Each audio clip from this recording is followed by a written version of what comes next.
este espacio.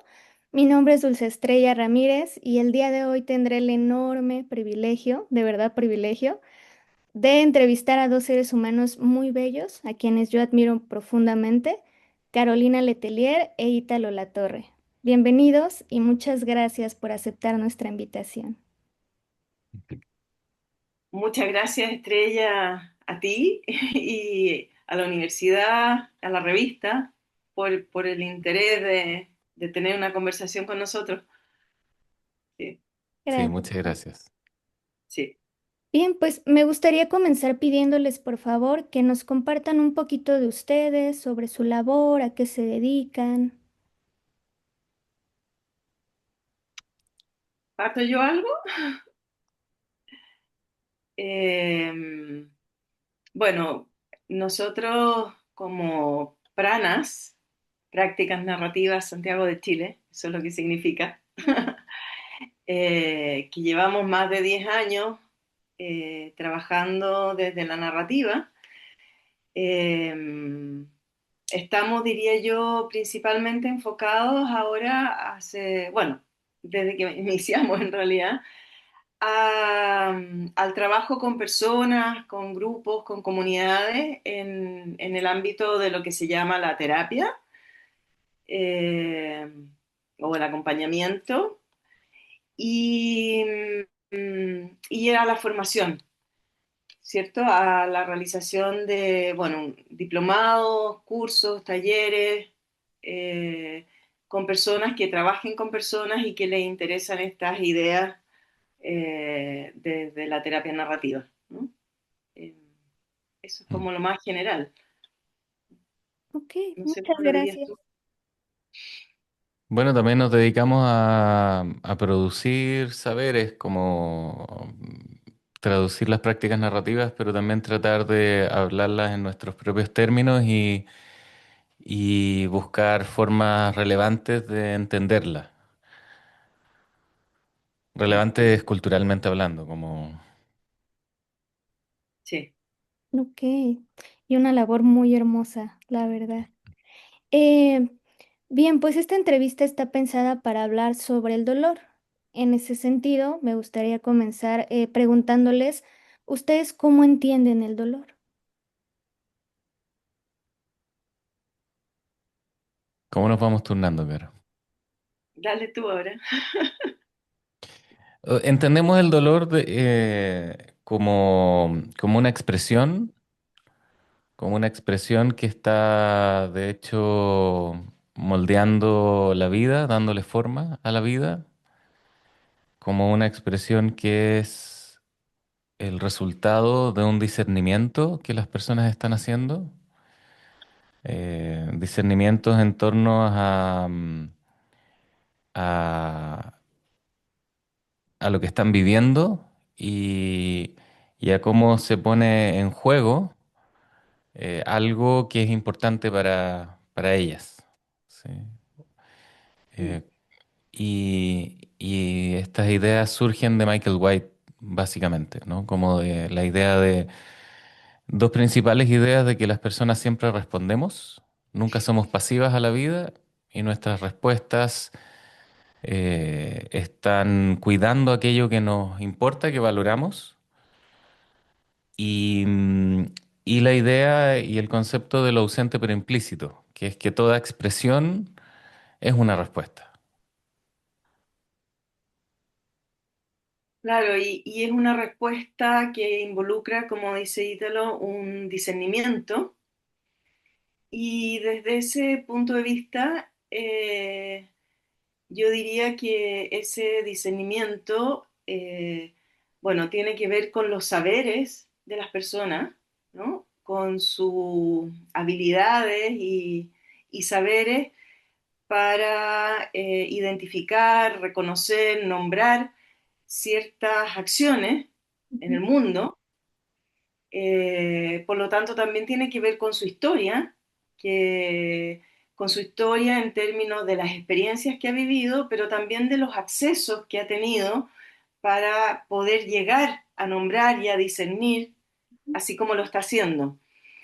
Eh, y quizás complejizando un poco más esto también, por eso mismo, porque tiene que ver con la historia, con los saberes, con las habilidades que las personas han ido desarrollando en sus propias vidas, eh, también tiene una dimensión política, esta expresión, ¿no? Estoy pensando justamente, por ejemplo, en estos tiempos que estamos viviendo ahora. No sé cuándo va a salir la entrevista, pero estamos ahora en septiembre del año 2025 y están ocurriendo cosas en el mundo muy brutales. Está el genocidio en Gaza y hay una experiencia de dolor de las propias personas que están viviendo eso directamente, ¿cierto?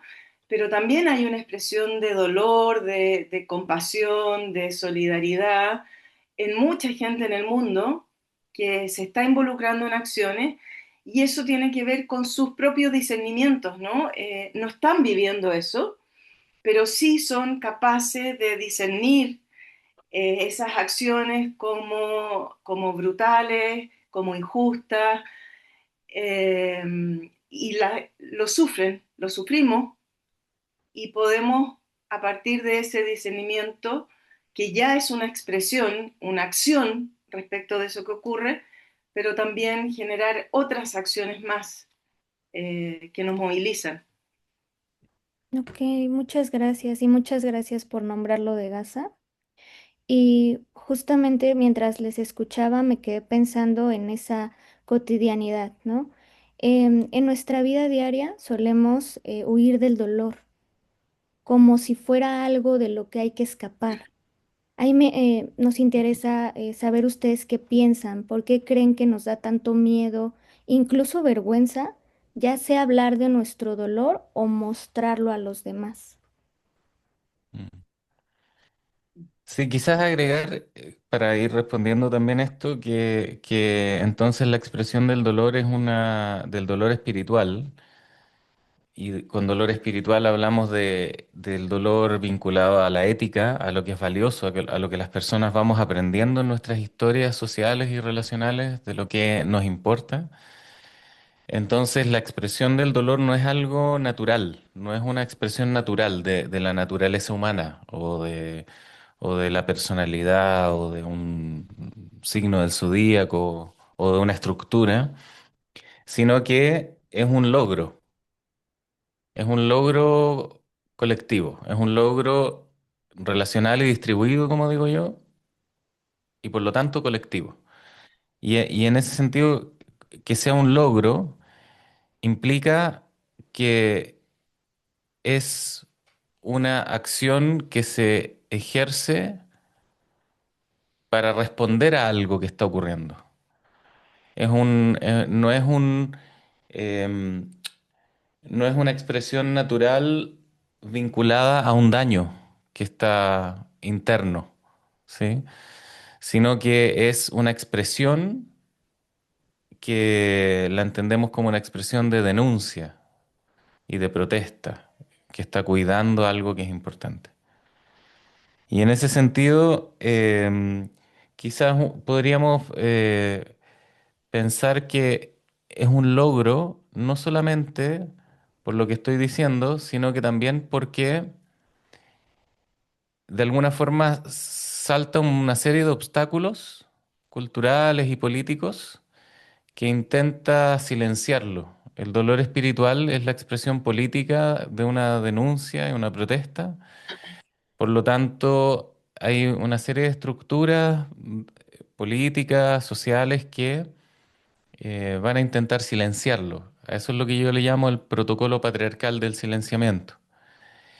Y entonces también es un logro por eso, porque pese a las tecnologías que intentan silenciar la expresión de este dolor, denuncia, dolor, protesta, el dolor se expresa de todas formas. Y digo esto para responder un poquito a la pregunta, que es que la vergüenza o el silenciamiento es parte de las tecnologías que intentan silenciar este dolor. Entonces yo diría más bien que hay una imposibilidad de no doler cuando uno puede hacer un discernimiento. y que la vergüenza es parte esta no es toda la respuesta, pero la vergüenza de expresar este dolor, por ejemplo, es parte de estas políticas de silenciamiento, que más que vergüenza diría que es avergonzamiento, ¿sí? Que hace o quiere construir el dolor como un problema individual en lugar de un logro colectivo, ¿sí? Entonces lo representa como algo negativo, que, que hay que anestesiar o ponerle analgésicos, ¿sí? Y que además, y esta es otra tecnología, estaría representando una falla interna, una debilidad, un déficit, algo que anda mal con la persona, ¿sí? Pero en la terapia narrativa o en las prácticas narrativas tenemos la convicción responsable de que las personas nunca somos el problema y esto es parte de esta comprensión del dolor, ¿no? A mí me queda la duda cuando mencionaron sobre protocolo patriarcal del silenciamiento. Ahí no sé si pudieran como apoyarnos a ampliar un poquito a qué se refería. Sí. Eso es un invento mío, o sea, el protocolo no, la palabra o la frase, la frase protocolo patriarcal, que en realidad, si es que es como nombrar los procesos implicados en el silenciamiento del dolor más explícitamente y hacer un análisis de la complejidad que toman estas formas de silenciamiento. Y entonces, fundamentalmente, se trata de prácticas de negación o negacionismo. No, esto no pasó. Lo podemos ver en las dictaduras, lo podemos ver aquí en Chile, el negacionismo histórico de la dictadura de Pinochet, por ejemplo. El negacionismo, después, digo después, aunque todo esto está imbricado, como todo mezclado, la minimización, como sí pasó, pero no fue tanto, fue algo, no fue como lo están diciendo, fue menos. Después sería la justificación, sí ocurrió y fue grande, pero no teníamos de otra, ¿sí? Eh, y O se lo buscaron, o mira lo que hicieron ellos, o... sí, ahí hay un montón de otras prácticas como subtítulos que uno podría poner a cada una de estas cosas, ¿no? Como la equiparación, por ejemplo, es que ellos lo hicieron primero, nosotros solo respondimos a lo que ellos hicieron, etcétera.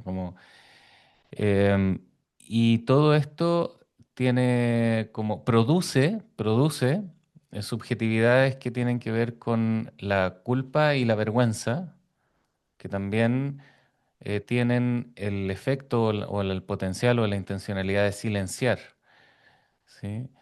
Y entonces el protocolo patriarcal del silenciamiento, lo llamo patriarcal como pensando en el sistema patriarcal que implica neoliberalismo, sexopolítica, colonialidad, etcétera. Em, eh, que es fundamentalmente, además, opera en todos niveles, o sea, no es como en el nivel político o institucional o gente mala que está haciendo esto, sino que justamente a propósito de tu pregunta de la cotidianidad, cómo responder al dolor en la cotidianidad, inadvertidamente podemos meternos en el protocolo patriarcal del silenciamiento, ¿no? Con prácticas de silenciamiento, sin mala intención, desde el amor incluso. O sea, por eso es importante para mí nombrarla, ¿sí? ¿Y por qué? Porque el silenciamiento eh, sostiene la producción de prácticas abusivas que sostienen los privilegios de ciertas personas, de una minoría cuantitativa, mayoría cualitativa, ¿sí?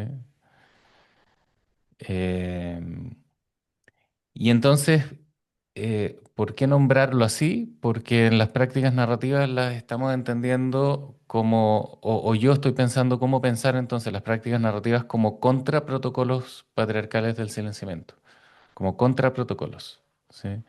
Y entonces también entiendo los contraprotocolos em, como acciones de resistencia o de respuesta a, ¿sí?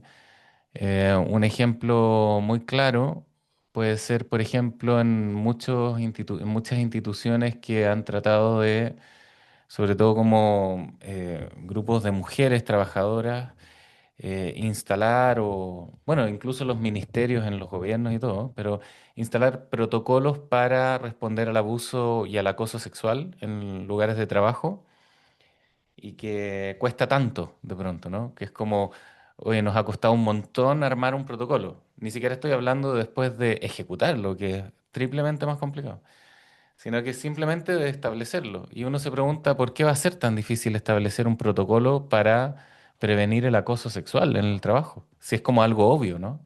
Bueno, no es tan obvio porque hay un protocolo, que es el protocolo patriarcal del silenciamiento, que promueve el acoso y el control de los cuerpos, de la cultura de la violación o de los cuerpos masculinos sobre los femeninos o así. Entonces, cuando uno hace un protocolo para prevenir el acoso, lo que uno está haciendo no es un protocolo, es un contraprotocolo. Por eso cuesta tanto. Porque ya hay un protocolo base que no se está nombrando, y por eso a mí me gusta nombrarlo, y este es un contraprotocolo, es un protocolo que viene a desestabilizar ese otro protocolo. Por eso no es fácil hacerlo. Por eso no es fácil instalarlo. Esa es como un ejemplo, pero Yo diría que es como Ítalo nombró eso con ese nombre, ¿no? De protocolo patriarcal de a prácticas que están establecidas, que operan, que están operando habitualmente, que tienen muchos años, décadas, cientos de años posiblemente, de operación en distintos lugares, ¿no? Al interior de la familia, en instituciones de trabajo, en organizaciones, en empresas, etcétera, que hacen posible ciertas prácticas abusivas, ¿no? Y es como ponerle un nombre que uno podría decir en cada lugar cuáles son, ¿no? Aquí operan de esta manera, en este otro lugar operan de esta otra. Cada una, uno podría decir, existen este conjunto de prácticas, que el jefe haga esto, que no te responda acá, que se reúnan no sé cómo, serían las prácticas dentro de esta institución. En esta otra podrían ser otras, ¿no? No es como que sean solo unas, adquieren como su forma particular, pero es como ponerle un título a eso que ya existe y lo que dice Ítalo entonces, las contraprácticas, eh, lo estoy hablando desde mi lugar porque como oyente que no formo parte de este lenguaje, eh, es así como yo te traduzco en en mi cabeza. Muchas gracias. Sí, me hace mucho sentido porque justamente a veces nosotros podemos caer en eso, ¿no? Si alguien nos platica algo y decir, ah, no es tan grave, o a mí me pasó y no reaccioné de esa manera, o no me dolió tanto. Entonces, lo que mencionas me hace mucho sentido, que puede ir desde lo macro hasta incluso nuestra cotidianidad. Sí, yo pensaba que también respecto a esto que tú acabas de decir, de que es visto como una falla o un déficit interno, ¿no? Como esta cosa individualizada e internalizada. En general, todas las manifestaciones o expresiones de vulnerabilidad, de fragilidad, eh, son devaluadas porque en esta cultura capitalista y neoliberal es como, claro, como una falla, como que lo que es valorado es lo exitoso, lo poderoso, lo fuerte, lo grandilocuente, etcétera, ¿no? Entonces, también en esta cultura que estamos inmersos, donde esto se muestra a través de las películas, de las canciones, de distintos espacios, ¿no? Y expresiones, claro, mostrar y hacer visible esta posibilidad de ser vulnerados o frágiles frente a otras, es visto como una cosa no deseada, ¿no?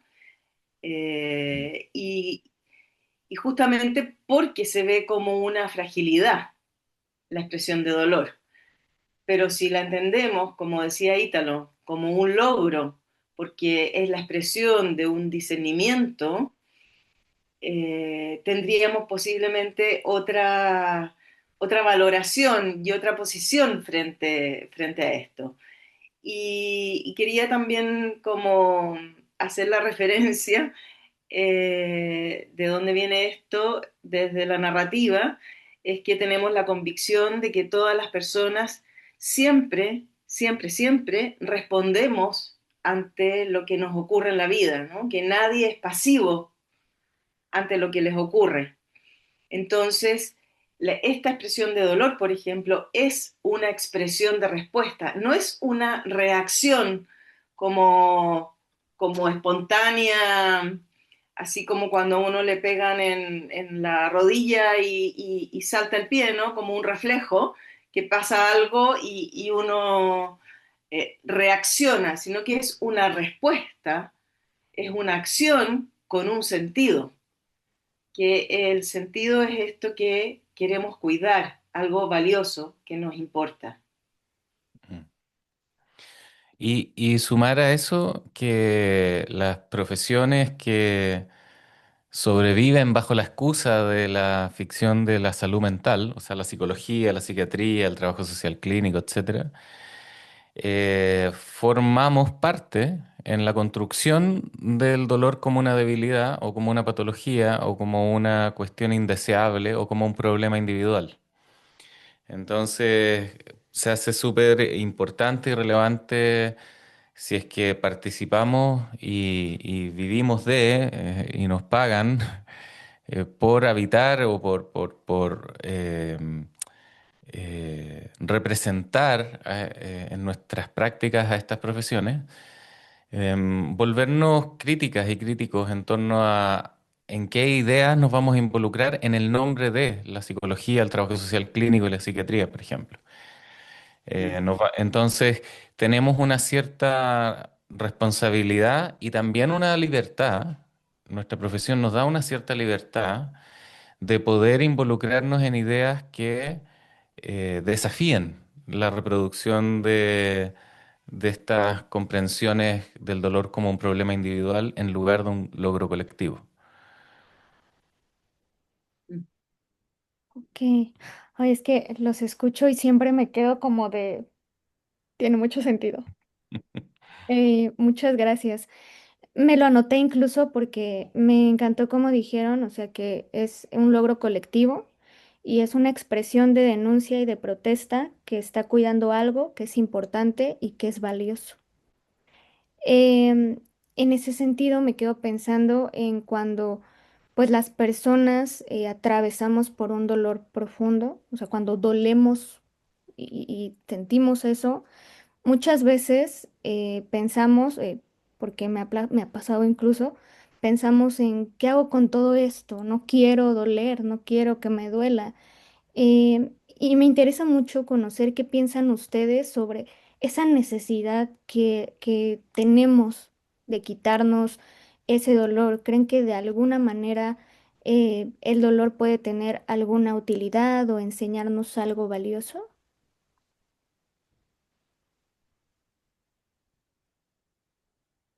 Eh, yo pensaría que más que una utilidad o una enseñanza, porque creo que ahí puede haber algo peligroso, ¿no? En eso de que sea para aprender hay que doler, como que fuera un requisito casi en los procesos de aprendizaje en la vida.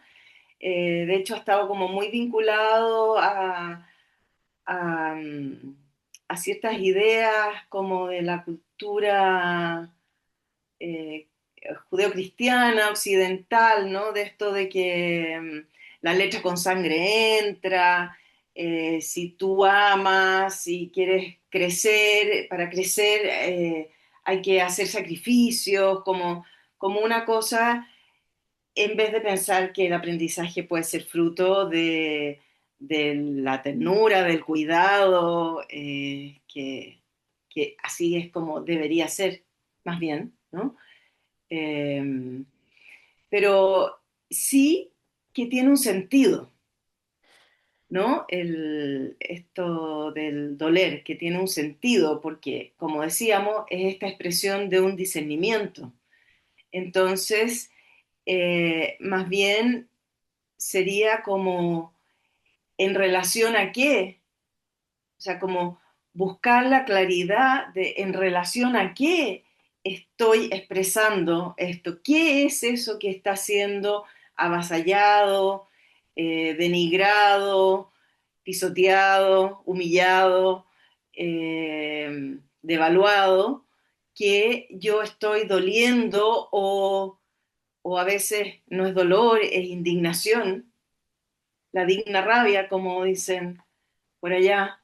Eh, ¿Qué es eso que está siendo entonces pisoteado, vulnerado, que yo estoy reclamando o protestando así?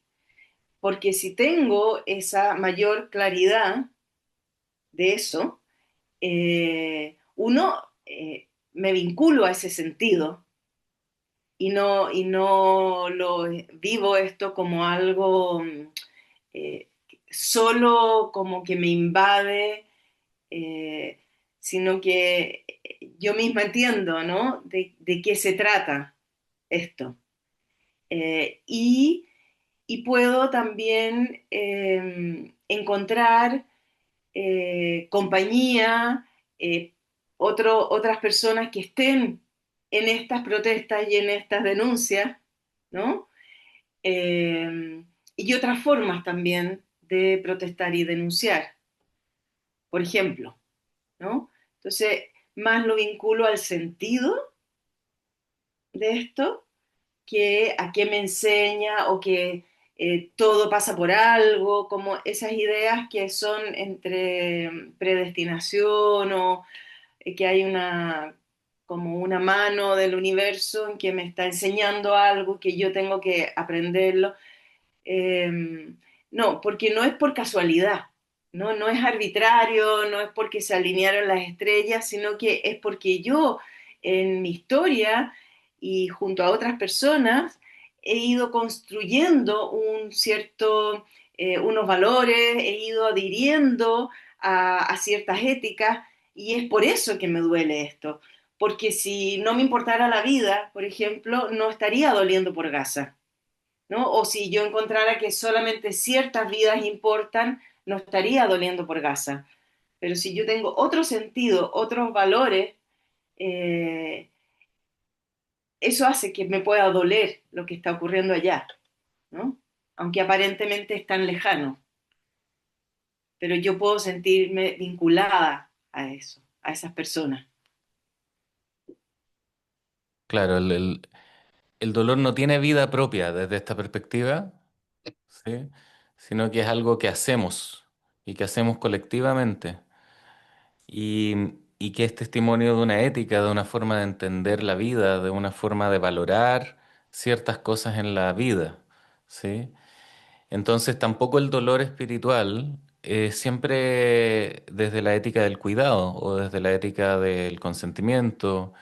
Em, Milei ahora probablemente tiene dolor espiritual porque perdió en las elecciones recientes, su partido fue un gran fracaso. O quizás también hay gente que duele por no poder conquistar un territorio. Eh, ¿Me entiendes? O sea, el- el- la expresión del dolor está estrechamente vinculada o es más bien el testimonio de cómo estamos entendiendo la vida y el mundo. Entonces, Netanyahu probablemente va a doler por el tiempo que le ha tomado hacer el exterminio. ¿Sí? Mientras muchas y muchos de nosotros dolemos por el exterminio, porque estamos poniendo en valor otras cosas. Entonces, no es el dolor como con vida propia y siempre ético que te va a enseñar algo, sino que es la acción misma, es la performance, es la performancia de una ética y por lo tanto de una política, de una forma de entender y valorar la vida, las relaciones, etcétera. Y en relación a esto de me quiero quitar el dolor, no quiero sufrir, eh, tiene sentido también, ¿no? O sea, el dolor es expresión de que algo no está bien, ¿sí? De que algo que está ocurriendo no está bien, por eso duele. Y yo hago la distinción entre el dolor espiritual, que es el discernimiento simbólico, si tú quieres, ético, de discernir que algo está siendo transgredido, del sufrimiento como otro tipo de acción que sostiene, como el sufrimiento o el sufrir, como el sostener este dolor, poder seguir caminando en el dolor, ¿sí? El sufrimiento como un sostener este dolor por la importancia que tiene, de hecho. Ahora, también toma esa forma de dolor y sufrimiento porque hay algo que está siendo dañado que nos importa y eso no es placentero, es doloroso, ¿sí? Ahora, el problema de la cultura occidental contemporánea y de las formas psicologizantes y psiquiatrizantes de ver esto es que ponen al dolor como el problema, en lugar de, como decía Caro, ubicar el problema en aquello por lo cual dolemos, que es aquello que está siendo transgredido. Entonces, cuando cambiamos el foco, em, igual podemos entender que las personas queramos dejar de sentir dolor, dejar de tener que sufrir o estar sufriendo pero es necesario entonces para eso activar contextos en los que se pueda colectivizar conversaciones en torno a aquello que está siendo transgredido y por qué eso nos importa y cuáles son las acciones de transgresión y cuáles son las acciones de resistencia. Eh, entonces el dolor no es el foco de la conversación, sino que el dolor nos abre una puerta a hablar de aquello que es importante hablar.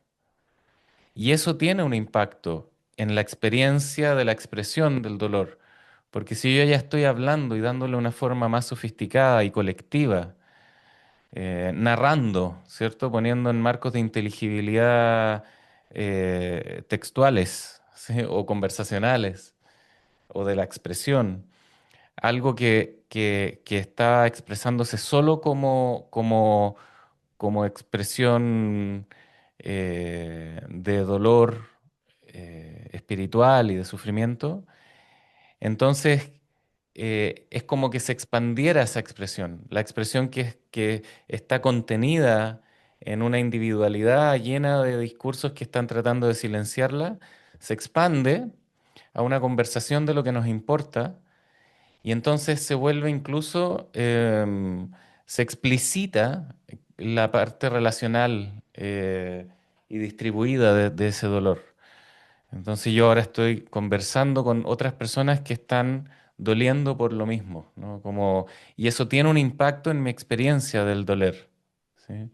Muchas personas, por ejemplo, conversé hace poco con alguien que me decía, en una supervisión, me decía, estoy trabajando con un joven que duele mucho por Gaza y sus papás están muy preocupados porque haga un brote psicótico, porque está extremadamente sensible y nos dice, y ustedes no están viendo las noticias, y por qué a ustedes no les importa, etcétera. Después va con sus amigos y los amigos le dicen es que estás exagerando y él va y llora en los baños, escondido, para poder seguir en la reunión con sus compañeros de curso. Entonces, claro, esta persona lo que está haciendo con este dolor es buscando una colectividad, buscando una está, de hecho, el dolor le tiene como indagando en la ética del resto y haciendo invitaciones, ¿no? A doler, y entre otras muchas cosas. Y entonces, esta persona, conversando con ella en supervisión, siguió la terapia y pudo trabajar con sus papás, por ejemplo, en la familia y hacerles preguntas muy explícitas a los papás, que de hecho eran muy sensibles con muchos temas. Y este joven, mucha de esta sensibilidad tenía que ver con los papás, pero los papás trataban de bajarle el perfil a todo esto para tratar de que su hijo dejara de doler, ¿se entiende? En lugar de hablar de lo que es importante, que es aquello por lo cual está doliendo este joven. Entonces, esta psicóloga le dijo, es una psiquiatra, de hecho, conversó con los papás para preguntarles acerca del dolor de casa, ¿sí? De si ellos eran indiferentes o no a esto, enfrente al hijo. Y entonces ellos pudieron darle una expresión en un lugar seguro para ellos, en los que no estaban del todo a cargo de los efectos que su conversación podía tener en el hijo, porque había una psiquiatra que estaba más a cargo en ese momento.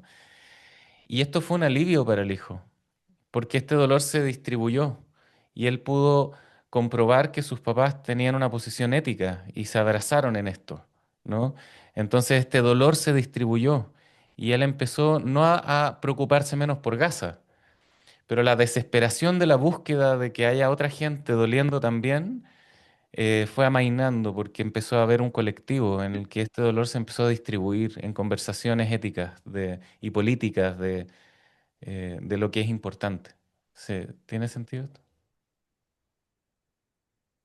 Sí, Sí, yo completo. también quería decir que diría que en gran parte los movimientos sociales, los distintos movimientos sociales, son expresión también de eso, ¿no? Justamente de gente que está doliendo respecto de una cierta experiencia en el mundo, ¿no? Estoy pensando en los movimientos de las disidencias, por ejemplo, en los movimientos feministas, en los movimientos antirracistas, etcétera, o por derecho a la vivienda, distintos movimientos, ¿no? O de defensa de territorio, ¿no?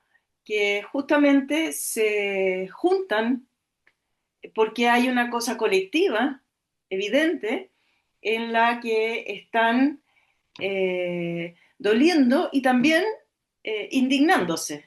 Porque también creo que muchas veces esto que se inicia con un tremendo dolor a propósito de encontrar la claridad del sentido de en relación a qué está ese dolor, también puedo indignarme. Eh, no sé si junto o el dolor se transforma en rabia, no, supongo que depende, pero también entonces, ¿te acuerdas que decíamos uno puede encontrar también otras respuestas, además de, y una expresión, insisto, creo que es los distintos movimientos sociales como una expresión de esto.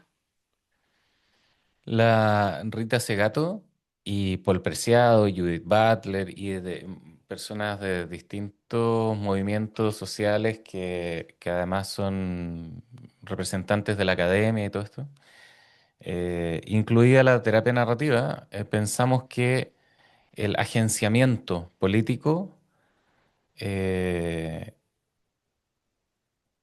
es como un lugar al que queremos llegar. Las personas siempre responden, como hemos dicho varias veces ya, es parte de la idea de que las personas siempre estamos moviendo el mundo, pero existen una serie de prácticas, discursos, etcétera, instituciones que intentan darle a esas respuestas, a ese agenciamiento, un significado de pasividad o de patología o de criminalización, etcétera, ¿no? Entonces, ¿por qué? Porque las instituciones y el poder hegemónico, la cultura hegemónica, le teme a la agencia de las personas, le teme a nuestra agencia colectiva, a nuestro agenciamiento político, porque sabe que nuestro agenciamiento político tiene el potencial de impactar en el curso que nuestras vidas colectivas tienen, ¿sí? Y por supuesto van a desestabilizar las tecnologías que intentan construir soberanías hegemónicas, individualistas, patriarcales, raciales, etcétera, racistas, etcétera. Entonces, el agenciamiento político. Y entonces cuando decimos que el dolor es un logro y que colectivizarlo, poder conversar acerca de lo que está siendo importante, eh, se puede nombrar este dolor como un tipo de acción, como decías tú, Caro, un tipo de acción que puede nombrarse como indignación o como rabia o como rechazo a o etcétera, ¿no? Ya cuando es una acción nombrable, ¿sí? Que está en relación a lo que yo también estoy nombrando de aquello que está ocurriendo, por ejemplo, al abuso de poder o al genocidio o a la violación o al bullying o lo que sea. Cuando yo nombro el abuso de poder, entonces puedo nombrar mi dolor como una respuesta a ese abuso de poder. Entonces esto me indigna y lo rechazo, ¿se entiende? Y esa indignación y rechazo ahora ya tiene un nombre, que es un verbo que empieza a construirse, a moldearse, a tomar forma más explícita de agenciamiento político. Y entonces cuando las personas ya tenemos la conciencia de que estamos teniendo una capacidad de intervenir en nuestros destinos colectivos, entonces cambia la sensación de pertenencia en la vida, la sensación de dignidad, de la sensación de que mi presencia, de mi existencia, no, no, no es inocua al mundo, ¿sí? Tiene un impacto en el mundo y el mundo es responsivo a mi existencia. ¿Sí? Entonces formo parte del movimiento de la vida. Entonces, todas estas nociones son nociones que no inventa Michael White tampoco, son nociones, como dice la Caro, de los movimientos sociales, del feminismo, del transfeminismo, de las luchas antirraciales, antiesclavistas, etcétera, ¿no? Como son ideas que tienen que ver con política y con la participación política en la vida.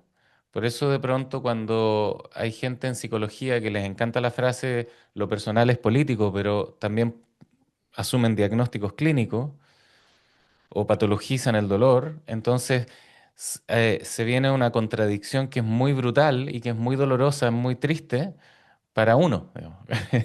Porque porque por una parte hay un intento por abrazar luchas sociales súper legítimas y no estoy cuestionando la sinceridad con que las personas lo hacemos, pero por otro lado hay una serie de instituciones que reclutan nuestras comprensiones acerca de la acción humana, que son hegemónicas y que no se condicen con las formas políticas de entender la vida.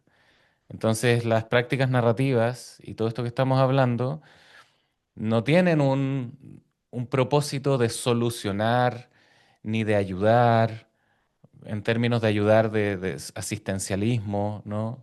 Ni de sanar, ni de reducir el dolor, ni de... ¿se entiende? Como no es el propósito. Nuestro propósito no es ayudar a las personas ni solucionarles cosas ni hacer que su dolor se reduzca, sino que promover conversaciones en las que las personas se reconecten con su sentido de agenciamiento político, colectivo. Entonces las personas dejan de necesitarnos porque se dan cuenta que están interviniendo, que la sensación de inacción era una trampa, por decirlo así. Ahora, suena más bonito en esto que cuando uno conversa con las personas y hace terapia y conversaciones que son largas y trata de vincular a las personas en un contexto de mucho individualismo, de muchas prácticas de aislamiento con las redes sociales, con la economía, con los trabajos, con las mm, instituciones políticas y así, pero ese es el propósito, ¿sí? Y hacia allá va nuestro trabajo, diría yo. Wow, es que los dos hablan y yo me quedo de, oh, de wow, me quedo sin palabras y con mucha emoción, pero me hace muchísimo sentido.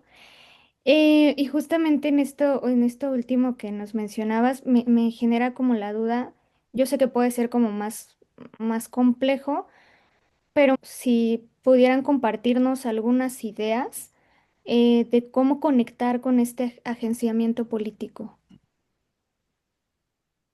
mm. Bueno, eh, creo que algo que se hace fundamental es primero tener esa claridad, ¿no? de este discernimiento que estamos haciendo respecto del dolor o la indignación, por ejemplo, como en relación a qué es, ¿no? ¿Qué es aquello que está siendo transgredido y que frente a lo cual, frente a la transgresión, ¿cierto? Es a lo que nosotros estamos respondiendo, las personas están respondiendo. eh, y, y enriquecer la historia de por qué eso ha llegado a ser valioso en nuestras vidas. ¿Cómo es que eso es algo que nosotros, por ejemplo, no sé, el valor de la justicia eh, o del respeto o del cuidado mutuo, cómo es que eso ha llegado a ser valioso en nuestras vidas, hacer historizar eso, qué personas han estado involucradas en ese proceso, en esa construcción, a través de cuáles experiencias, en qué contextos, en qué momento de nuestras vidas, etcétera, ¿no? Enriquecer ese vínculo, hacer visible cómo eso no es magia, ni es como decía Ítalo, una cuestión de la naturaleza humana, sino que ha ido siendo una elección a lo largo de nuestra vida. Ha ido siendo una opción, algo que se ha ido construyendo individual y colectivamente, ¿no? Esta opción, y que así es que ha llegado a ser así de importante, ¿m? Porque tiene todos esos vínculos, porque está en relación a todas estas cosas, ¿no? Es como tener un panorama grande, como poder mirarlo en perspectiva, ¿no? Es como es este elemento como separado y desconectado del resto de mi historia. Entonces, primero yo diría que, por lo menos en el trabajo que hacemos, eso es muy importante, que se pueda nombrar, primero nombrar y luego enriquecer, ¿no? Ver esta multiplicidad de relaciones y conexiones que tiene en distintas dimensiones eh, de nuestra vida. Y luego colectivizar, eh, ver de qué manera también estamos vinculados o hay otros y estamos conectados con otros en respecto de esto, ¿no? Entonces, también tenemos distintas formas de hacer esto, de colectivizar, porque siempre nosotros estamos entendiendo nuestras prácticas, incluso este contexto que es este de la psicoterapia, cuando se trabaja uno a uno o en familia, ¿no? Siempre tenemos la idea de que esto es un trabajo colectivo, más allá de estas cuatro paredes. Y hay distintas maneras de atravesar esas cuatro paredes, de colectivizar, que no solo son en que participen más personas en los encuentros, esa es una, quizás la más evidente, pero también hay otras maneras de colectivizar, que es, por ejemplo, compartiendo saberes, habilidades, experiencias, iniciativas a través de documentos. En el trabajo que hacemos realizamos lo que llamamos contradocumentos, porque tienen que ver contradocumentos porque hablan de las identidades preferidas, no de estas identidades fallidas que han sido relatadas por otros, por ejemplo, a través de los diagnósticos, a través de los informes escolares, a través del papel de antecedentes que da el Estado. Distintas documentaciones que existen, ¿cierto? Que son en general referidas a lo que falta, a los déficits. Nosotros hacemos contradocumentación, que habla de lo preferido, de lo valorado. Eh, También hacemos otros encuentros que se llaman ceremonias de definición, donde invitamos a otras personas a atestiguar de esto que está siendo valioso para la persona, de los pasos que está dando en relación a mover su vida en las direcciones que quiere. Entonces, esto de colectivizar o de hacer visible de otras maneras cómo estamos vinculados quizás a personas que están en otro lugar del mundo luchando por estas mismas causas o doliéndose por estas mismas causas eh, también, ¿no? Esas son algunas de las maneras en que me parece a mí que se hace esto. No sé, Ítalo, sí. Claro, quizás como en resumir para gente que no sabe de terapia narrativa y que puede estar leyendo esta entrevista, que en el fondo la propuesta de la terapia narrativa es construir relatos de lo preferido, relatos que han quedado subyugados, relatos de lo que a las personas les importa. La propuesta narrativa es que los relatos son, las historias son marcos de inteligibilidad o territorios, es como por donde caminamos en nuestras vidas. Entonces, no da lo mismo qué historias están contando nuestras experiencias, ¿sí? No da lo mismo qué historias están siendo narradas de aquello que nosotros y nosotras estamos viviendo. Entonces, en la terapia narrativa, ¿por qué? Porque las historias tienen el potencial de hacernos eh, sentir que podemos dar pasos o que no podemos dar pasos, pertenecemos al mundo, que no pertenecemos al mundo.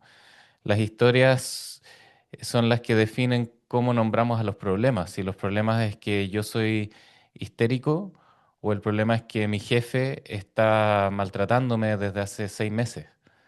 Entonces, ¿qué historia estoy contando de lo que estoy viviendo? No da lo mismo y le da forma a las comprensiones colectivas de aquello que está ocurriendo. Entonces, la propuesta de la terapia narrativa es eh, diseñar una serie de contraprácticas culturales. O sea, si todas las prácticas culturales promueven ciertos discursos para la vida de algunas personas que les limitan las posibilidades, que las convierten o las representan como el problema, que no nombran los abusos, que no nombran las respuestas, que no hacen justicia, que no honran la dignidad de las personas, en la terapia narrativa ponemos atención a todos aquellos aspectos de la experiencia de la persona que sido, no han tenido la posibilidad de insertarse en un relato, de volverse relato, de convertirse en una historia. Y nuestro trabajo es, todo esto que dijo la Caro, es como buscar todos los medios posibles Mm. para poder tomar estas dimensiones de la vida o aspectos de la vida que no han podido ser relatadas y convertirlas en historias. Por eso se le llama historias contrahegemónicas o historias preferidas o historias subyugadas, ¿sí? Y entonces estas historias están compuestas por lo que las personas están haciendo, lo que están cuidando, lo que las mueve, lo que quieren, lo que esperan para sus vidas, sus sueños, esperanzas, etcétera. Y entonces las personas pueden pararse en este lugar ahora. Y cuando se paran en este lugar, que son estas otras historias, estos otros territorios preferidos ahora, entonces se reconectan con este sentido de agencia, con el sentido de pertenencia o de poder hacer. Y en relación a estas historias que nombra Ítalo, no se trata solo de construir esas historias, ¿no? De hacer visible esas historias preferidas por la persona, sino de que esas historias también tengan la posibilidad de circular, porque las historias no solo tienen el poder de moldear nuestras vidas, porque vienen, especialmente cuando vienen de bocas poderosas, ¿no? Como el saber experto de la psiquiatría, por ejemplo, o de los políticos o de los dueños de ciertos medios de comunicación, sino que no son solo poderosas porque vienen de esas bocas, sino que porque tienen la posibilidad de circular muchísimas veces. Entonces así es como se construyen las identidades o se construyen los temas o se definen eh, quién es quién ocupa el lugar del bueno o del malo, ¿no? O sea, así se construye que una cierta población de un país, por ejemplo, son delincuentes, ¿no? Porque circulan mucho, circulan y se repiten hasta que nos convencemos de eso. Lo mismo pasa con las personas, ¿no? A nivel personal. Si siempre se está diciendo en una familia, en una escuela, que este niño es tal cosa, terminamos, ¿cierto? Encarnando eso que se ha construido a través de estos relatos que tienen mucho espacio para circular. Entonces, cuando construimos estos relatos preferidos, no basta con que lo hagamos en esta relación, ¿no? Sino que lo importante y necesario es que ese nuevo relato circule también, ¿no? Tenga otras audiencias, otros públicos, por eso invitamos gente o a través de documentos que otras personas resuenen, que sea visible para otros también, porque la identidad es un logro colectivo, no es algo que uno hace solo encerrado en un armario, es en relación a los otros. Necesitamos ser vistos y reconocidos también por otros. Sí, perdón, Estrella, no sé si estamos hablando mucho. Eh, No, no, al contrario, yo estoy así en modo fan de, wow. ah, bueno. Hablen más, por favor. Quería, sí, porque quería solamente vincularlo con el dolor, entonces como no da lo mismo las historias que están siendo contadas acerca del dolor. Y acerca del dolor se cuentan historias, no quiero repetir lo mismo, pero se cuentan historias que lo construyen como un problema individual que hay que resolver. Y como un problema individual, me gusta señalarlo con claridad, como un problema, primero, y además como un problema individual. ¿Sí? Eh, y, y entonces hay discursos que pasan desapercibidos, pero que también son un poquito peligrosos, ¿sí? Algunos neoliberales, otros eh, de distintos tipos, patriarcales, hay muchos, ¿no? Esto del el dolor asociado a la energía femenina y la energía masculina que está de moda ahora, como todo este auge del patriarcado más putrefacto que está tomando forma de nuevo en las redes sociales y así. Pero, por ejemplo, hay discursos que son también peligrosos y que tienen otras intenciones. A veces las buenas intenciones no bastan. Como por ejemplo, he visto mucho posts, ¿sí? En Instagram, por ejemplo, y de profesionales, psicólogas, psicólogos, poniendo a veces duele nada más y hay que dejar doler. No hay aprendizaje en el dolor, hay que dejarlo doler y hay que dejarlo doler.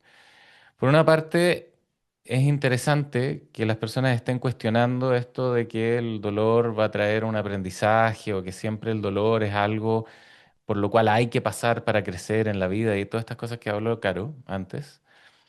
Pero por otro lado, también decir esto o este tipo de discursos pone el dolor como analógico a una herida que se va a sanar sola o a un daño que está ocurriendo y que hay que simplemente como cuidarlo y mantenerlo ahí. A mí me parecen peligrosos esos discursos porque desagencian colectivamente la posibilidad de hablar de este dolor en su dimensión política, en su naturaleza política, diría yo, ¿no? Incluso, ¿no?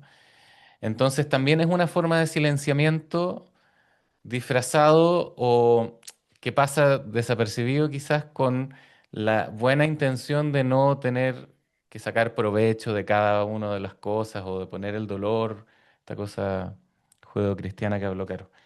Entonces, creo que nuestro trabajo como terapeutas y que seguro a mí se me van también muchas cosas, o sea, si yo reviso todos mis posts o las conversaciones con Caro, o nuestras clases o nuestras terapias, no estamos por fuera de esto, no estamos como ahora nosotros moralizando de que nosotros sí tenemos la respuesta al dolor y las personas, todo el resto no, y las psicologías no.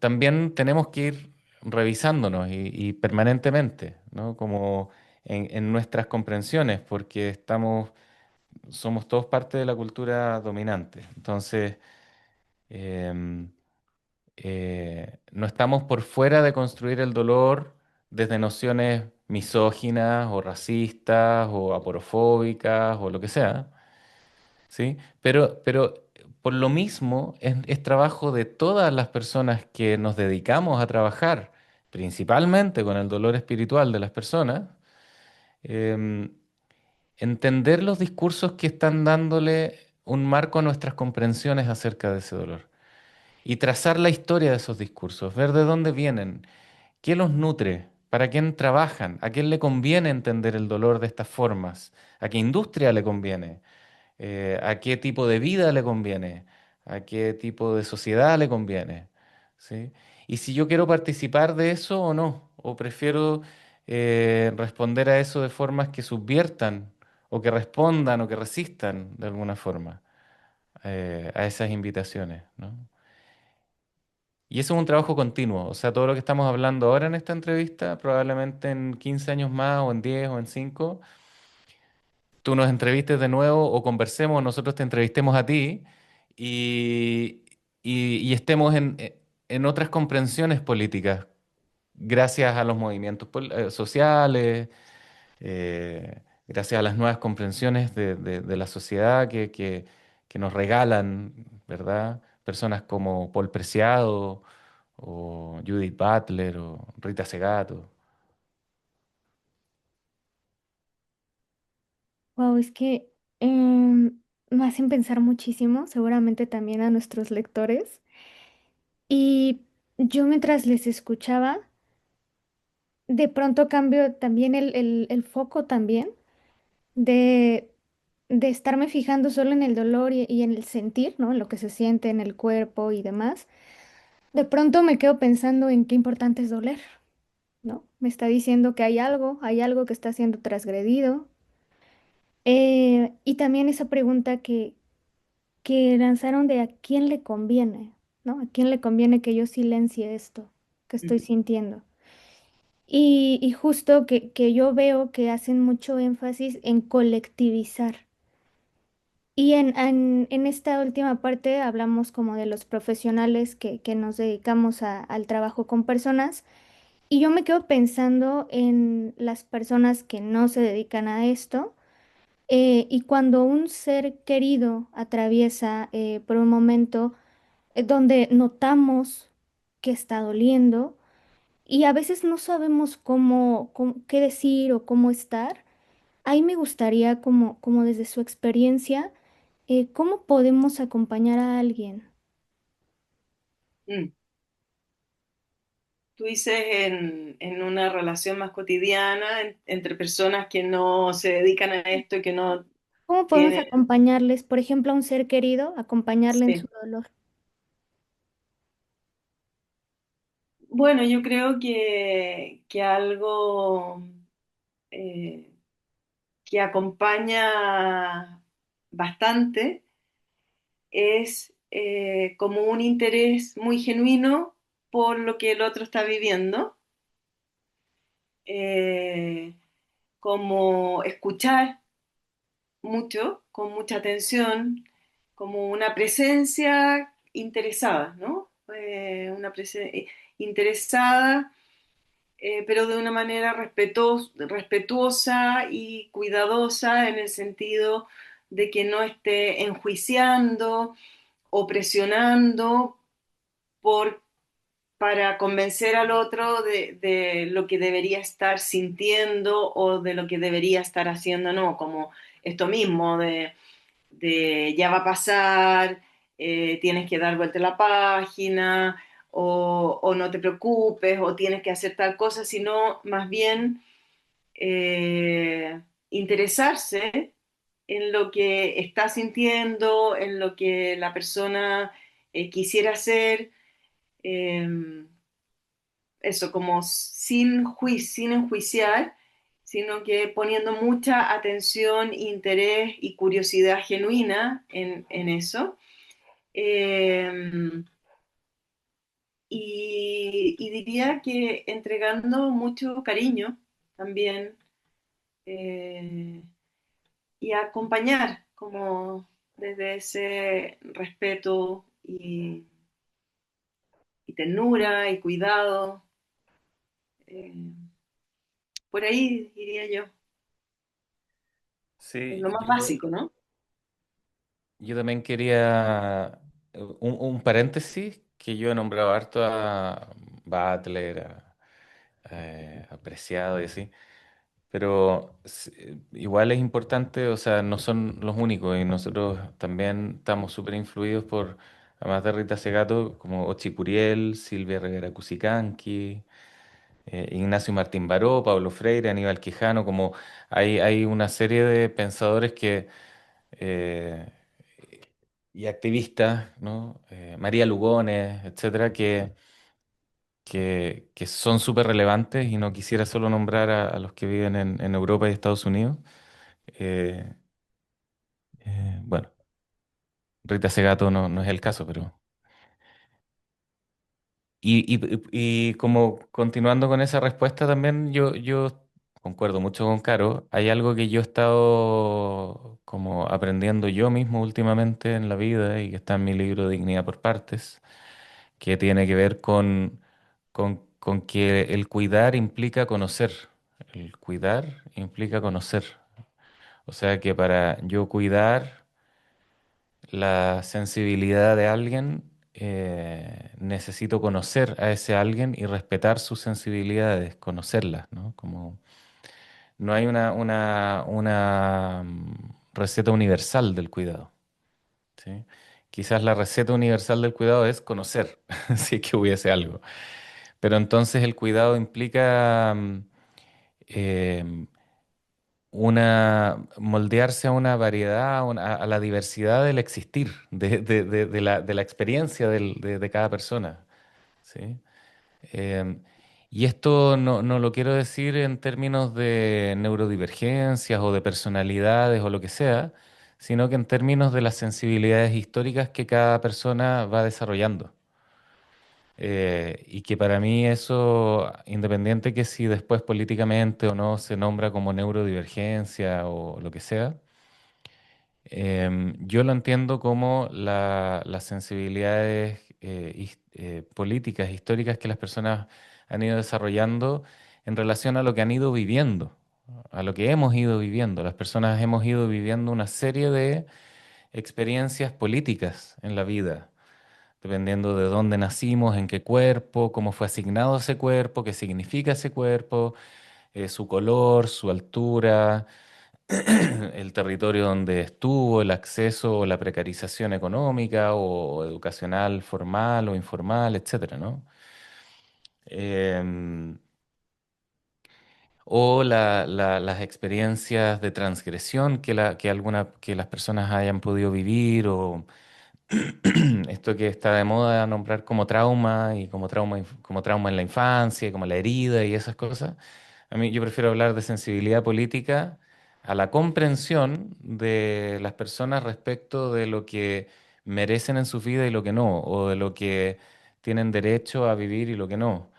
Em, eh, Y entonces el cuidado para mí tiene mucho que ver con eso, con conocernos, con conversar, con saber cuáles son las cosas que tengo que cuidar contigo, que quizás con otras personas no.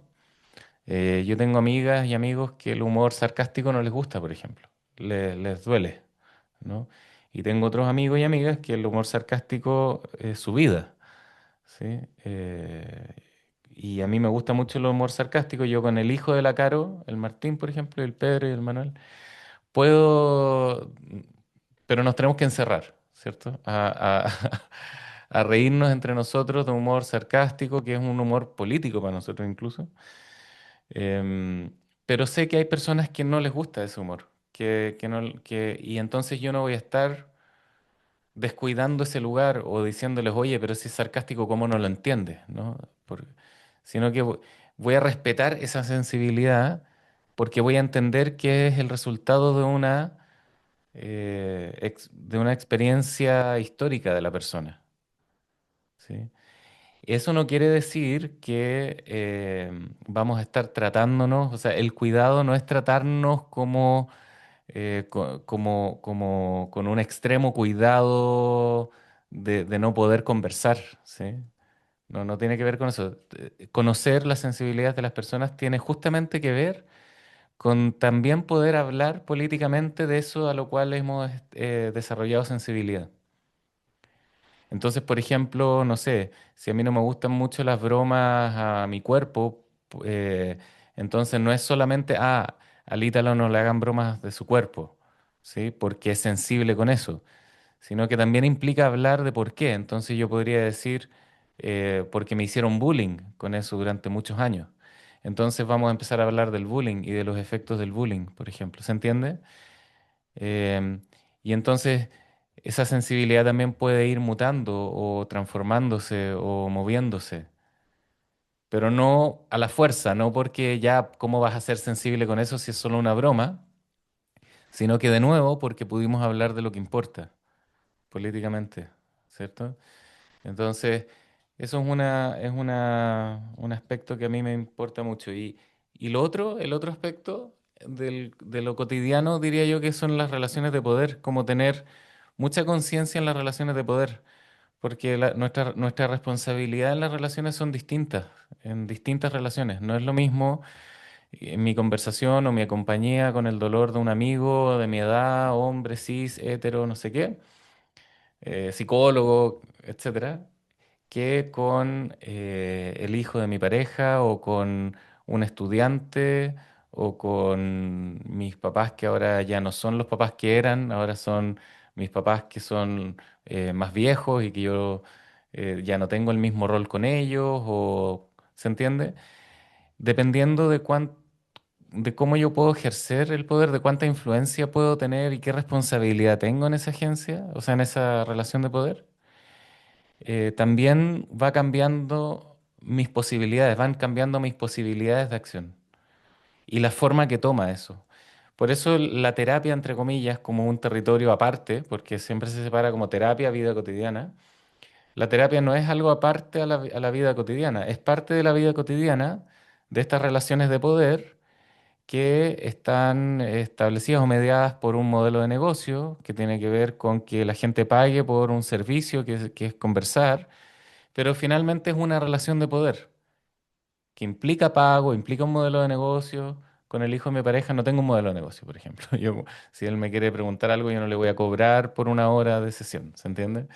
Em, pero es parte de un continuo de relaciones de poder que se establecen cultural y políticamente.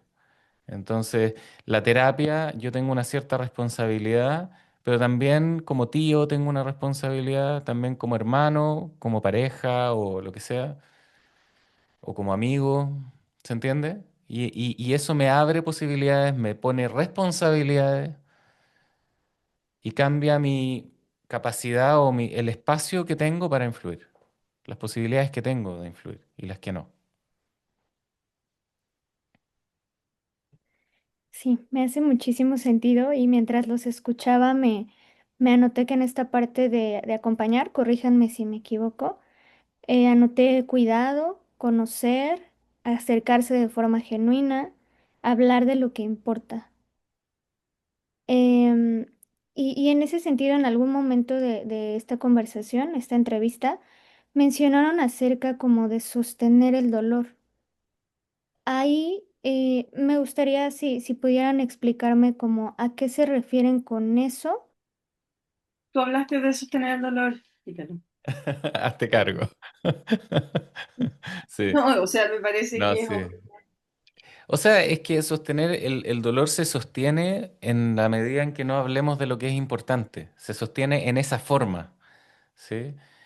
Eh, y de nuevo, el dolor es una experiencia compleja porque el dolor no es solamente algo puro, limpio, que habla de solo de la ética y así como igual nosotros lo hemos estado diciendo, sino que el dolor, al ser una construcción de significado, o al implicar una construcción de significado, también puede estar secuestrado o contaminado por discursos dominantes, como por ejemplo la culpa. Entonces, por ejemplo, una mujer que ha vivido un abuso sexualizado puede estar expresando dolor porque sabe que hay algo que no está bien, pero la explicación de ese dolor, la explicación o el marco de inteligibilidad podría ser la culpa, ¿cierto? Que es un marco patriarcal y misógino.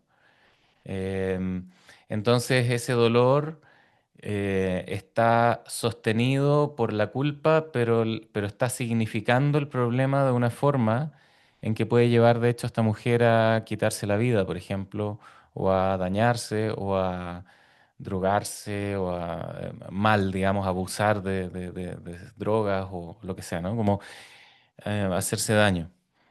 Em, entonces, el dolor se sostiene en la medida en que las personas sabemos que hay algo que fue transgredido y que es urgente hablar, ¿sí? O que hay algo que no quiero para mi vida y que es urgente hablar, ¿sí? Y se va transformando siempre, ese dolor siempre va mutando, va tomando otras formas en la medida en que vamos teniendo otras experiencias o vamos teniendo conversaciones, pero... em, el, no es que sostengamos el dolor o sea, sí, el dolor lo sostenemos en la medida en que eso que es importante hablar no esté siendo hablado, ¿sí?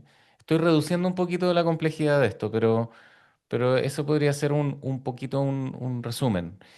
Y entonces, em, para sobrevivir a este dolor, sufrimos, o sea, es un sufrimiento, toma la forma de sufrimiento porque sabemos que hay algo que nos duele que está siendo avasallado, ¿se entiende? Entonces, más bien el poder colectivizarlo con la familia, con gente que uno quiere, que confía, que no te va a juzgar, que no siempre es la familia, que muchas veces no es la familia, em, tiene más que ver no con sostener el dolor, sino que con tomarlo en serio, con honrar la sabiduría implícita en ese dolor, ¿sí? ¿Se entiende? Entonces, como el sostener tiene más que ver con saber que no está siendo hablado lo que hay que hablar, o- en parte, ¿sí? El resto, la comunidad participaría en poderle dar expresión más rica y sofisticada a eso que está siendo expresado por ahora, casi que en términos solo emocionales o de imágenes simbólicas, metafóricas, etcétera. Perdón, tú estás hablando aquí del sostener como el que permanezca. Claro. Ah, Sí, yo sé que también está la comprensión de sostener como el contener o el... eh, sí, que yo sí. diría que es como lo más habitual, ¿no? Como, no sé si era como un poco la No, yo, pregunta, pero bueno, no sé, yo lo pensé por ese lado, como de cómo acompañar justamente, ¿no? De cómo eh, sí, dar como esta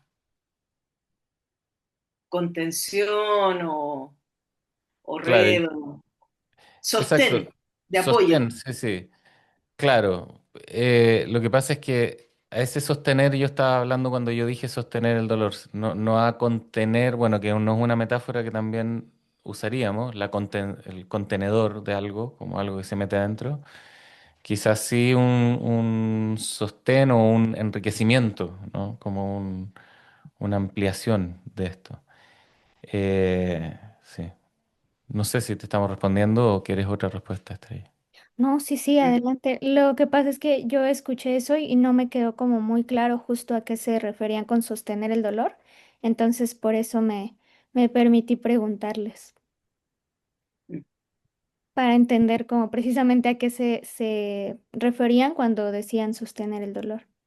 Como afirmarlo, es como agarrarlo, como sostenerlo, pero que la persona o las personas que estamos doliendo o que están doliendo mantienen vivo ese dolor, o sea, se sostiene, persiste. Michael White hablaba que este dolor incluso puede aumentar y ese aumento no es testimonio de una falla o de que estamos retrocediendo, dando pasos hacia atrás, sino que el aumento de ese dolor es testimonio de que la persona podría estar distinguiendo que aquello que está siendo transgredido está aún más en riesgo o se le está alejando más a la persona de eso que está siendo transgredido. Entonces la persona no solo sostiene el dolor, sino que hasta lo puede aumentar, como si fuera equivalente a un grito que hay que pegar, que hay que dar más fuerte y más alto, porque eso que está siendo transgredido está siendo más transgredido. Las bombas están sonando más fuertes, ¿se entiende? Entonces, y también eso, Michael White habla de em, la habilidad que tenemos las personas para sostener un vínculo con eso que es preciado y que está siendo Mm. transgredido o que se nos está alejando, ¿sí? O sea, por más que Sí, esté siendo transgredido o alejado, mantenemos ese vínculo y ese vínculo toma la expresión de más dolor, sí, de se me más vino un estrés. ejemplo. Claro, sostener aquí en sería como no soltar, como en esa idea, entiendo, ¿cierto, Italo? Y se me vino un ejemplo justamente de una persona con la que estaba trabajando, una mujer que se separó hace un tiempo ya, pero eh, queriendo y estando convencida de que esa es una buena decisión, eh, ha tenido ya sostenido durante 3 años, desde que se separó, un gran dolor. Eh, y conversando, concluimos que esto de este gran dolor tenía mucho que ver con que tenía ella la sensación de que había como una especie de mandato, de que ella tenía que dar vuelta a la página y como quien dice, olvidar o un poco, sí, como hacer desaparecer a esta persona de su vida, a su ex marido. Eh, pero ella tenía, esa persona sigue siendo alguien muy valioso para ella, a pesar de estar convencida de que es una buena decisión haberse separado, ¿no? Es una persona muy significativa. O sea, hay toda una parte de su historia que para ella es muy importante.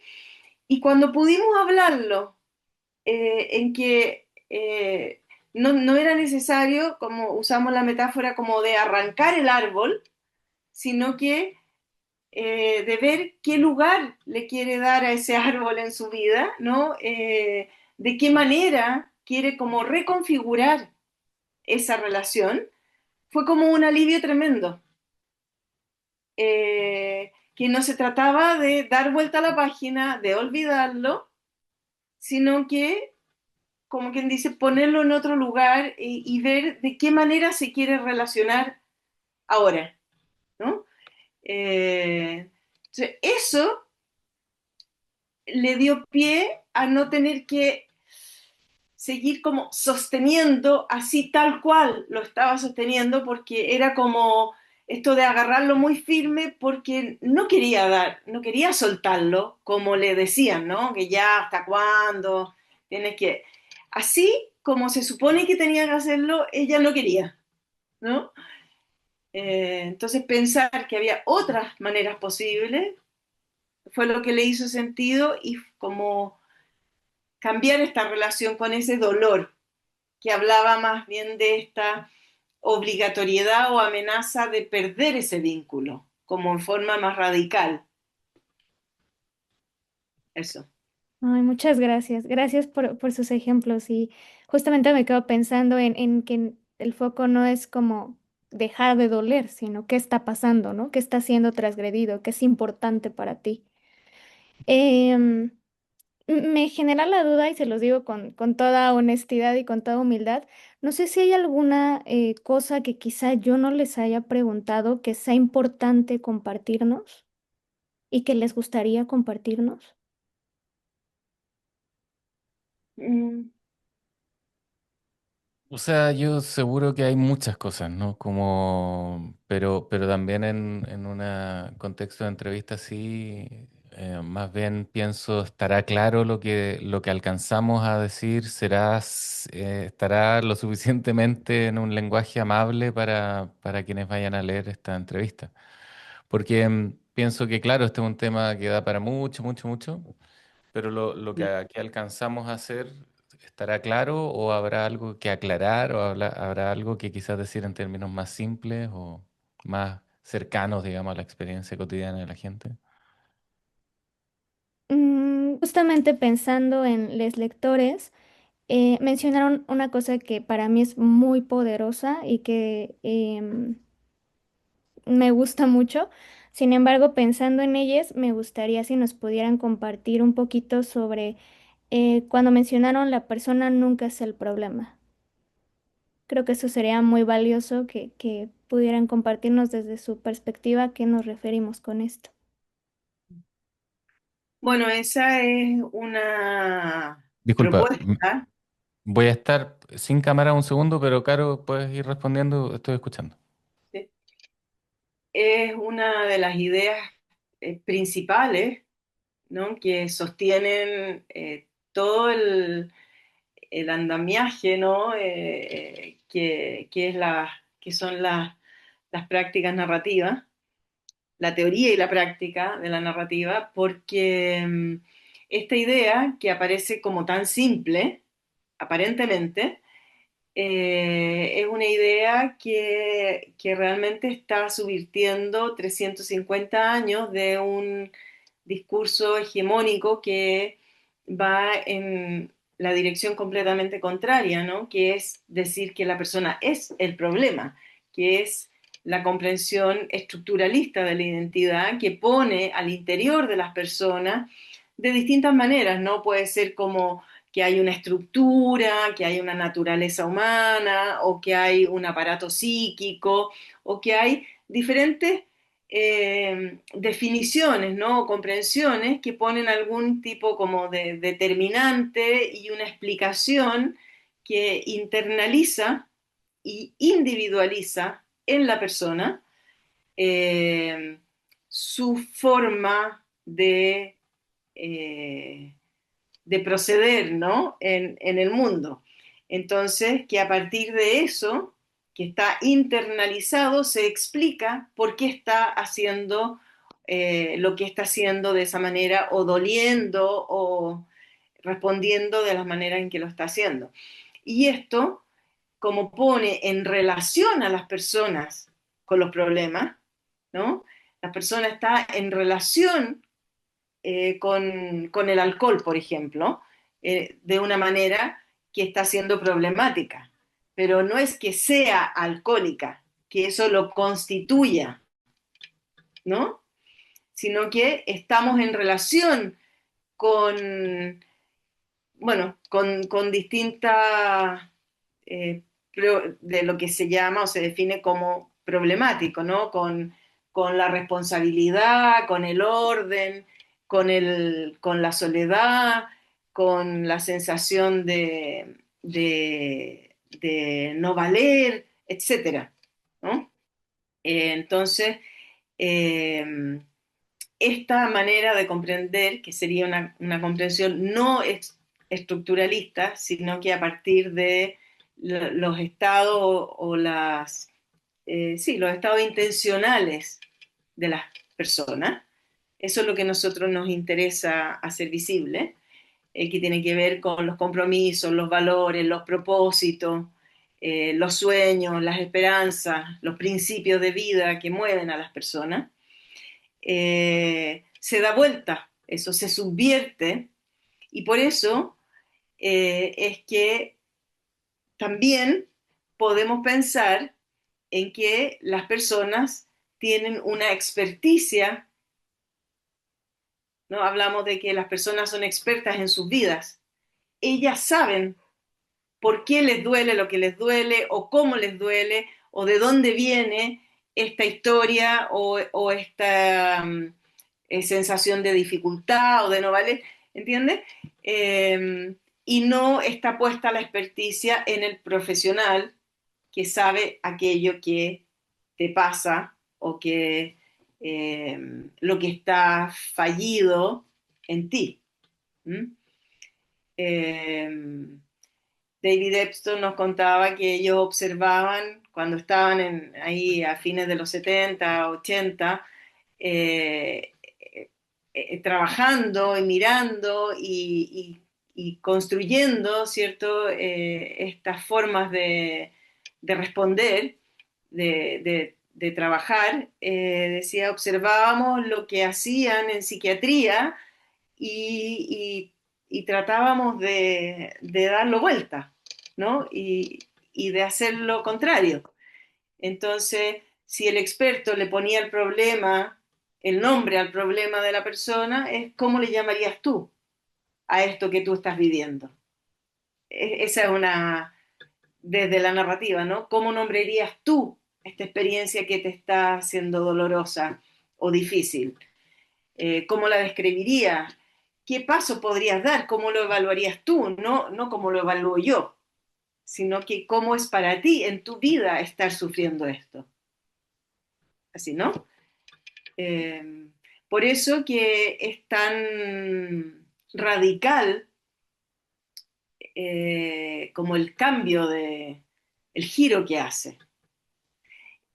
Respecto de lo hegemónico, ¿no? De lo que ha venido siendo desde hace tantos años, pero no respecto de los cientos de años anteriores a estos 350, que las cosas se entendían también de otra manera, ¿no? Si no siempre se ha entendido el dolor humano así, no siempre se ha explicado ni se ha tratado de esta manera.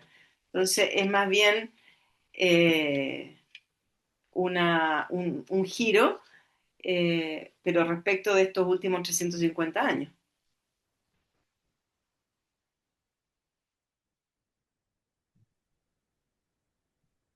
Eso. Ay, perdón, Eh, me quedé callada por si tal lo quisiera mencionar algo. No, no. Ok. Eh, Ay, Caro, es que yo te escuchaba y decía, wow. Para nosotros, les cuento, era muy importante, es muy importante tenerlos en este espacio porque justamente pensamos que sus palabras son muy valiosas para nuestros lectores. Y en ese sentido, en esta conversación, podemos entender sus miradas y acerca de lo que nos han hablado también de otras personas, ¿no? Que ustedes han traducido y que esto es como algo de muchas personas, entiendo. Y entender esta parte del dolor como logro colectivo, como una expresión de que algo importante ha sido transgredido y de colectivizar, creo que es algo en lo que hacen mucho énfasis. Y también mencionaron, bueno, ahorita esta parte que nos acaba de compartir Caro, que es muy poderoso, de la persona nunca es el problema. O sea, la primera vez que yo lo escuché dije, wow, ¿no? Y poco a poco lo he entendido cada vez más. Ahorita lo entiendo un poco más. Y también hay algo que mencionaron sobre honrar la sabiduría implícita de ese dolor, cuando estamos hablando del dolor. Y en ese sentido, me gustaría preguntarles si pudieran dejar un mensaje a nuestros lectores de la revista sobre cómo honrar la sabiduría de su dolor. ¿Qué les dirían?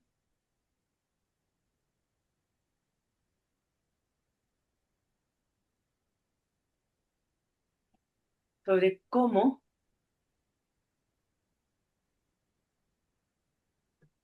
yo pienso que honrar la sabiduría, honrarlo como sabiduría, es justamente eh, como hacer visible que hay una sabiduría. Primero que nada, ¿no? Como que implica un reconocimiento de la existencia de esa sabiduría. Lo contrario a la descalificación de esa sabiduría, ¿no? Lo digo en ese sentido. Es un reconocimiento que ahí hay un saber, que ahí hay este discernimiento.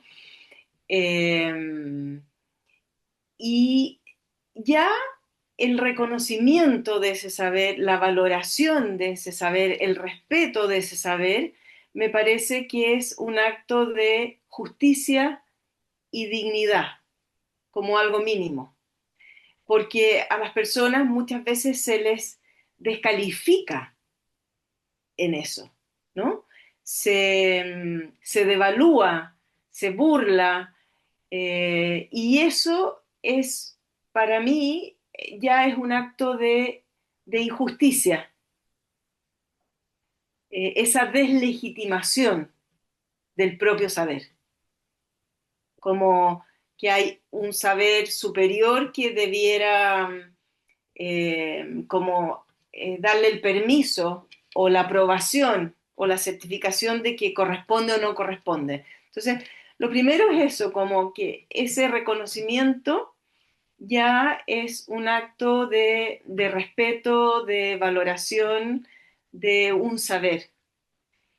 Y esto me parece fundamental porque reconocer ese saber no es como una cuestión pequeña, ¿no? Como que digo, esta frase es un saber, sino que reconocer ese saber es reconocer una historia también, reconocer y valorar una historia, porque ese saber ha sido construido en una historia que además es una historia situada, es una historia con otros, con otros, a lo largo del tiempo. Entonces, es como, ¿cómo se dice? Sí, como una valoración a la persona en toda su complejidad y en toda su dignidad como ser humano, como una cuestión básica. Por ahí. Sí. A mí me gusta la palabra sabiduría también, en lugar de conocimientos, por ejemplo. Estas son distinciones que no son tan importantes tampoco, no son distinciones como radicales, pero sabiduría, siempre se habla de la sabiduría asociado, por ejemplo, a la sabiduría ancestral o de pueblos ancestrales o de los viejos, de las personas grandes o mayores, no sé cómo le dicen en México, asociado como a la experiencia del vivir, a la acumulación de saberes que han tenido un terreno donde ser habitados en la experiencia misma, como que tiene que ver con el vivir, ¿sí? Y, y entonces todas las personas tenemos sabiduría en tanto todas las personas hemos vivido nuestras vidas hasta donde las hemos vivido. ¿Sí? Y entonces honrar la sabiduría de la infancia, honrar la sabiduría del dolor, honrar la sabiduría de las personas en relación a los problemas a los cuales están respondiendo, me parece que implica un acto de curiosidad radical en torno a cómo la persona o las personas han vivido sus vidas. Entonces, en lugar de buscar soluciones o dar consejos o decir cómo hay que vivir la vida o cómo es la forma correcta, normal, esperable, adecuada, etcétera, es decir, eh, ¿qué sabes de lo que has vivido? ¿Sí? Es como volverse curioso o volver la curiosidad a lo que las personas han acumulado en lo que han vivido. Y aquí hay una distinción que sí para mí es importante, que tiene que ver con la cultura de la solución, que esto no tiene que ver con lo que las personas han tratado o han abrazado como soluciones para responder a sus vidas, ¿sí? Hoy día estamos viendo cómo muchos dolores y mucha sabiduría de las personas en torno, por ejemplo, a la injusticia y a la inequidad está siendo capturado por soluciones neofascistas. Entonces, ir a ser curioso de la sabiduría de las personas no sería ir a preguntarles por qué ahora eres neofascista, qué interesante, me voy a volver neofascista igual que tú, digamos. Sino que es entender el neofascismo a qué está respondiendo de la sabiduría de las personas. O sea, si el neofascismo sabe algo, es escuchar el dolor de las personas, ¿sí? Pero secuestrarlo y darle soluciones que ofrecen como magia Mm. y cambios irreales, son cosas falsas básicamente, em, Populista y pero, demagógico. pero porque de alguna sí, pero porque de alguna forma pueden escuchar que hay un dolor y que ese dolor son las personas protestando, denunciando, diciendo, hablando, expresándose. Esa es la sabiduría. La sabiduría es, creo que no es justo, no es justa la inequidad, no la solución que te da el neofascismo, ni ninguna cosa en todo caso. Cuando nos volvemos curiosos de eso, de lo que, de lo que me parece injusto, por ejemplo, entonces podemos conversar colectivamente de cuáles son las mejores soluciones para que el neofascismo, de hecho, no siga secuestrando las respuestas a esos dolores. ¿No? ¿Se entiende? Pero en el cotidiano diría que tiene que ver con eso, con volvernos curiosos de esa... Las personas somos siempre, somos expertas en nuestras vidas, tiene que ver con esa premisa y convicción de la práctica narrativa también. Eso. Wow, muchas gracias. Em, no, no debería, pero traigo ahí mi sentimiento atorado. Em, ¿Hay algo más que les gustaría agregar? Yo no, y tengo reunión en 10 minutos, entonces también preferiría no Sí, yo abrir también. una... Pero gracias por el espacio, ha sido Sí, muy... muchas gracias, ¿eh? Porque nos ha dado mucho tiempo y mucho interés tuyo. Oh, muchísimas gracias. Muchas Me da gracias. mucho sentimiento escucharlos porque es una mirada que genuinamente, y se los digo de todo corazón, vale mucho la pena escucharles. Les agradezco con todo el corazón, me siento muy honrada de haberles escuchado y les agradecemos profundamente por brindarnos esta entrevista. Muchas gracias por compartir con nosotros sus palabras que son como un curita rebelde para nuestros corazones. Muchas gracias. Qué Muchas bonito. gracias, Estrella, que estés Gracias. muy bien.